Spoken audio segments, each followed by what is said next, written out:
Good evening. 100 days weight loss சேலஞ்சில் இது வந்து டே 12 அன்றைக்கி எடுத்த வீடியோ. அன்றைக்கி என்னுடைய வெயிட் வந்து 81.9 கேஜிஸ் இருந்தேன். மார்னிங் எம்டி ஸ்டொமக்கில் வார்ம் வாட்டர் குடிச்சிட்டு அன்றைக்கி ஃபுல்லாகவே வந்து ஜூஸ் டயட் தான் எடுத்தேன். மார்னிங் 10 o'clock மாதுளப்பழம் ஜூஸ் வந்து 250 ml இருக்க மாதிரி குடித்தேன். 12 o'clock கிருணிப்பழம் ஜூஸ் வந்து 250 ml எடுத்துக்கிட்டேன். 100 கிராம் பழம் எடுக்கிறீங்க அப்படின்னா 100 ml தண்ணி வந்து அதில் ஆட் பண்ணிக்கோங்க. எந்த விதமான சுகரும் ஆட் பண்ணலை.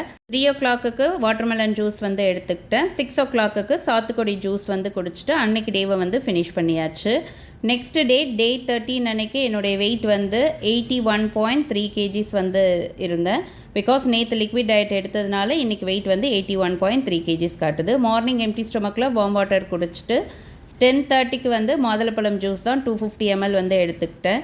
நேற்று ஃபுல்லாகவே வந்து லிக்விட் டயட்டில் இருந்ததுனால மார்னிங் பிரேக்ஃபாஸ்ட்டுக்கு ஃப்ரூட் சாலட் தான் வந்து எடுத்துக்கிட்டேன். கிருணிப்பழம் 200 கிராம்ஸும் பப்பாளி பழம் 150 கிராம்ஸும் வந்து எடுத்துக்கிட்டேன். நேற்று போஸ்ட் பண்ண வீடியோவில் ஃபுட் வெயிங் ஸ்கேல் பற்றி ஒருத்தவங்க கேட்டிருந்தாங்க. நான் யூஸ் பண்ணுற ரெண்டுத்தை பற்றி உங்களுக்கு வந்து சொல்கிறேன். இதில் இந்த ஃபஸ்ட் ஒன் வந்துட்டு பேலன்ஷியா. இதோட காஸ்ட் வந்துட்டு 600 to 700 rupees வரும். இந்த மிஷினுக்கு வந்துட்டு ஒன் டைம் நீங்கள் சார்ஜ் பண்ணிட்டீங்க அப்படின்னா 6 to 7 days வந்துட்டு உங்களுக்கு சார்ஜ் வந்து நிற்கும். நீங்கள் ஃபுட் மெஷர் பண்ணும்போது 0 ப்ரெஸ் பண்ணி ஒரு ஃபுட்டை வந்து மெஷர் பண்ணிவிட்டு அகெயின் நீங்கள் 0 ப்ரெஸ் பண்ணிங்கன்னா 0 வேல்யூக்கு வந்துடும். அகெயின் உங்களுக்கு என்ன வேணுமோ அதை வந்து நீங்கள் மெஷர் பண்ணிக்கலாம்.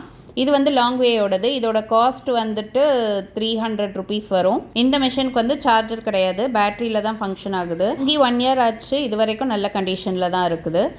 யாருக்காவது தேவைப்பட்டுச்சுன்னா அமேசானில் இருக்குது, நீங்கள் வந்து பர்ச்சேஸ் பண்ணிக்கலாம். ஆஃப்டர்நூன் லஞ்சுக்கு வந்துட்டு சிக்கன் பிரியாணி, ஒரு பாயில்ட் எக், அதோட ஆனியன் ரைத்தா, ரைஸ் 50 கிராம்ஸ், ஒரு சிக்கன் வந்து 100 கிராம்ஸ் இருக்க மாதிரி எடுத்துக்கிட்டேன். ஈவினிங் வந்துட்டு கொஞ்சம் நட்ஸ் அண்ட் சீட்ஸ் வந்து எடுத்துக்கிட்டேன். பல்வலி இருந்ததுனால நைட்டு டின்னர் ஸ்கிப் பண்ணிட்டேன்.